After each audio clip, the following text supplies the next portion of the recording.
Hello again everyone and welcome back to Headlocks and Hot Packs, and today, as you can see, we are back over on the Headlocks side of things in the title of this channel. Today we have dipped into our wrestling trading card binder. We're going to be taking a look at 1991 Classic WWF. This is the box that I got them in. I picked it up on eBay sometime last year. Complete set of 150 cards. I kind of display, not kind of, but I display the box on my TV stand just in front of my television. Doesn't block the screen whatsoever. I'm sure a lot of classic wrestling fans will remember this design. Here is card number 1. We're going to see tons of legends and Hall of Famers in here. And here is a look at the backs. Different design from the 1990 Classic set. You can see weight, where they're from, birthday, trademark hold, leg drop off the ropes, which is kind of sort of true. He really hits the ropes, but that makes it sound like he is coming off of, like the second rope or the top rope. And then this is kind of neat too, a little blank space for an autograph if you ever are lucky enough to meet any of the superstars. There is the Ultimate Warrior in a cage match with, looks like, Macho King Randy Savage. The Texas Tornado Kerry Von Erich there. Tons of Hall of Famers in here. Jake the Snake Roberts with a candid shot. You'll see some action shots like these, as well as some, studio candid shots. The Big Boss Man is also in the Hall of Fame, as well as Hacksaw, who about to deliver a right hand to the model Rick Martel. The British Bulldog Davey Boy Smith, giving the crowd the thumbs up there. Of course, he will be inducted whenever this year's Hall of Fame takes place. Rick Martel should be in there, I would say. Of course, everything got delayed because of the coronavirus pandemic. Bobby the Brain Heenan, greatest manager of all time. No debate, in my opinion. Of course, I know you saw on the back of the Hogan, but the little logos that they have for each superstar here are pretty cool as well. This set doesn't dive too deep, the Rockers, Shawn Michaels and Marty Jannetty there, too deep into the WWF roster at this time. Here's Road Warrior Animal of Legion of Doom. So the guys that you're seeing here through these first few cards will have more than one card in the set. Power and Glory there, that is of course Hercules, also known as Hercules Hernandez. Power and Glory was Paul Roma and Hercules. This basically features 1990 WWF. There may be some early 91 stuff in here as well, but basically there's Sensational Sherry looking like she should have been in the most recent movie version of Cats. There is Lonely Virgil. The Nasty Boys, that's Brian Knobbs. I would say the Nasty Boys are Hall of Famers as well. The $1 Million Man, Ted DiBiase there. Beating down this guy, the Big Boss Man. I think that might have been SummerSlam 1990. Sergeant Slaughter, fresh off his heel turn in the Barbarian, laying out an enhancement talent there. There's another Nasty Boys with Jimmy Hart in the background. One of my all-time favorites, Mr. Perfect, Kurt Hennig. And here is a look at the first Undertaker cards. Of course, he debuted at the Survivor Series 1990. There's the Mountie Jacques Rougeau. The British Bulldog again. General Adnan. Of course, he and Colonel Mustafa, aka the Iron Sheik, would partner up with Sergeant Slaughter, who became an Iraqi sympathizer during his for his heel turn. Good old Hacksaw Jim Duggan. Another candid shot of Jake the Snake. Hulk Hogan there. I'm sure a lot of people had the Hogan poster with this same picture back in the day. Rick Martel again with his trademark Boston Crab on some victim. There is Earthquake. You can tell the earlier Earthquake pictures from the older ones because he has no design on his gear in some of his first WWF days. Here's the Rockers. There's a young Shawn Michaels there. My hands are a little bit shaky. I just drank a big old cup of coffee. The Reverend Slick. There are both members of the LOD. Mr. Fuji-san, who is, of course, in the Hall of Fame. Tugboat. Some people think he should be in the Hall. I think if he is ever going to get in, it will be with Earthquake as the natural disasters. Here's the Bushwhackers with a little printing error on there. The Macho King Randy Savage before reuniting with Miss Elizabeth. Hulk Hogan laying a beat down with Hacksaw's 2x4 on Dino Bravo there. If anybody did not see or is not familiar with Dino Bravo, I would recommend Haku should definitely be in the Hall of Fame as well. One of the toughest guys in wrestling history. I would recommend the Dino Bravo Dark Side of the Ring episode. It's a pretty interesting story, what happened to him after he got out of the wrestling business. Kind of interesting learning about his days before joining the WWF as well.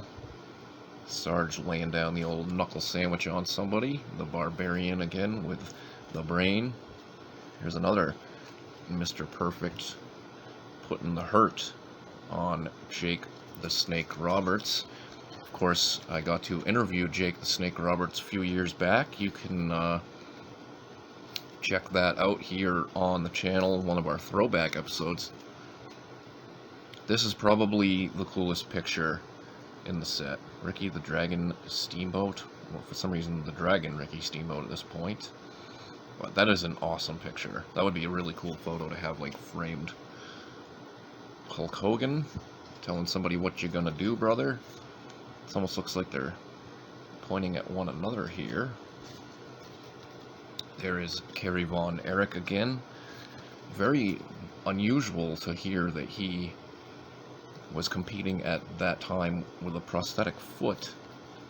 For those that did not know, he was in a terrible motorcycle accident and had his foot amputated, and hardly anybody really knew that he had a prosthetic foot.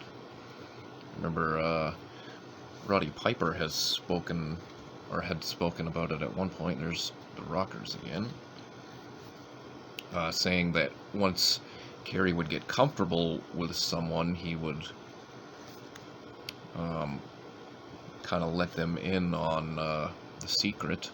There is Power and Glory in all of their glory, I guess you could say. Bushwhacker Luke and Butch there, about to deliver the battering ram. Here is another Macho King Randy Savage. General Adnan once more, and the former Intercontinental Champion, the Mountie, again. That ends up the first stack of the set, and here are the remaining cards. There's Hot Rod with Vince McMahon. That picture looks to me like it's from the 80s. Undertaker, about to deliver Old School. Of course, it was not called Old School at that point.